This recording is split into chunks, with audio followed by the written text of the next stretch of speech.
Hello everyone, welcome to my channel. Please subscribe and keep watching more details. Audra busts Tucker mid-confrontation with Ashley, and Nick and Phyllis play catch-up. At society, Nick walks in and notices Summer and Chance laughing together at a table.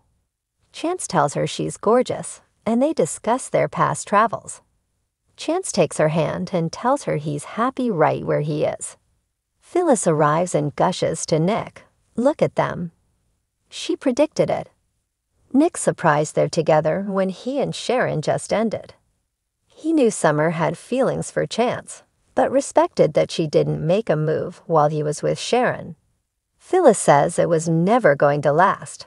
She's really happy for them. Nick concedes that he hasn't heard their daughter laugh like that in a long time. Phyllis says she deserves happiness after everything she put her through. I deserve to be happy too. I do, even though people in this town don't think so. She asks, "What about you, Nick? What's going on with you? Are you happy?" Nick doesn't think his happiness is a concern of hers. Phyllis knows he was very mad at her after she died. She wanted to talk to him because his opinion matters to her. She points out he hasn't exactly been blowing up her phone either. Nick has had stuff going on, but nothing he wants to get into. Phyllis has been wanting to tell him she loves him. They've been in and out of love so many times, but they created the gorgeous girl over there. They will always share the bond of being Summer's parents. Nick replies, "We will, whether we like it or not." Phyllis prompts Nick to answer her question. He says he's in a good place, but he can't help but worry about her. Phyllis assures him she's deliriously happy. If he buys her a drink, she'll fill him in. Across the room, Summer notices her parents and groans. They take some kind of perverse pleasure in knowing her business. Chance says Naina's the same. At least they care. Not everyone can say that. Chance warns that Phyllis and Nick are headed their way. In the GCAC dining room, Ashley sips her martini. Her phone rings. It's Tracy. She ignores it.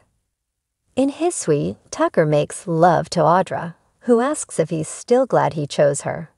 He gasps that she's made a pretty good case for herself so far. After sex, Audra dozes. Tucker notices she's asleep and grabs his phone to read Ashley's text, which says she needs to meet with him. In the dining room, Ashley gets a text from Tucker asking, "Where are you?" She lets him know she's downstairs. In his suite, Tucker checks to make sure Audra's asleep, says, "I love you," and then gets out of bed. In the dining room, Ashley cringes as she flashes to Tucker's tirade in the cafe. He appears, and she wants to talk privately in his room. He says no. Right here, right now, or forget it. At society, Nick and Phyllis greet Summer and Chance, who invites them to join them. Summer shoots him a stunned look. Phyllis accepts, but Nick talks over her to decline, since they're on it is it a date. Once Nick and Phyllis have retreated to the bar, Summer's relieved her father can take a hint. Chance apologizes, "I had to make the offer." Very happy with the outcome.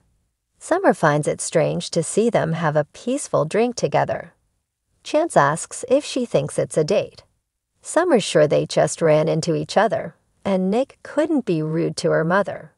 It's fine, it's just a little weird. At the bar, Phyllis and Nick toast, "To us." Phyllis thanks him for forgiving her for the whole Diane and Jeremy Stark debacle. Nick admits it's been hard for him to let that go, but he'd like to, for all of our sake.